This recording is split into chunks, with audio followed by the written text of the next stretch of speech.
Robin Hood Radio presents the commentary of Don Morrison.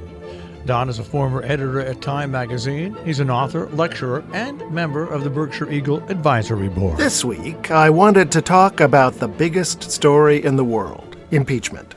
But I can barely clear my throat before there's some new bombshell. Another whistleblower, another country pressured to dig up dirt on Joe Biden. Another admission by the president that he did it and he's glad. Instead, I'll focus on a small but durable part of this soap opera, the president's obsession with one of the looniest conspiracy theories ever hatched. I'm talking about Crowdstrike. You may have heard the term. Crowdstrike is a U.S. cybersecurity firm. It was hired by Hillary Clinton's presidential campaign to investigate the theft of its emails. Along with two other security firms, Crowdstrike found that the emails were stolen by hackers working for Russian intelligence. That finding was confirmed by the U.S. intelligence community and the Robert Mueller investigation. But right-wing websites started saying there's a missing Crowdstrike computer server. It's allegedly in Ukraine and proves that country did the hacking to pin the blame on its enemy, Russia. Trouble is, absolutely nothing supports that theory.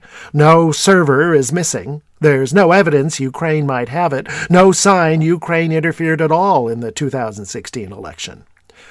The president brings up Crowdstrike a lot these days, including in his famous phone call with Ukrainian President Zelensky. U.S. diplomats, cabinet members, Vice President Pence, Trump's personal attorney Rudy Giuliani have been sent all over the world to find that server. So far, no luck.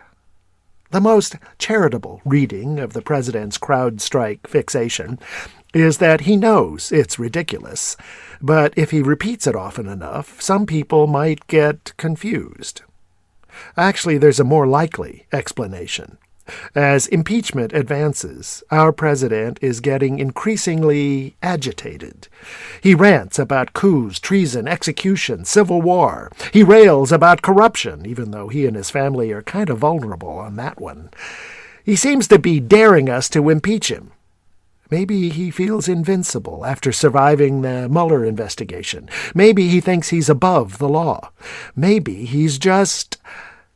Maybe we should forget about Articles 1 and 2 of the Constitution, which lay out the impeachment process. Instead, we should focus on the Constitution's 25th Amendment.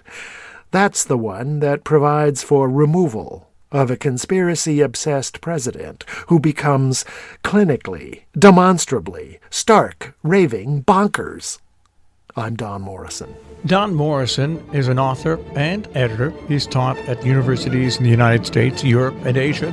He's the European editor of the British magazine Port and a member of the Berkshire Eagle Advisory Board.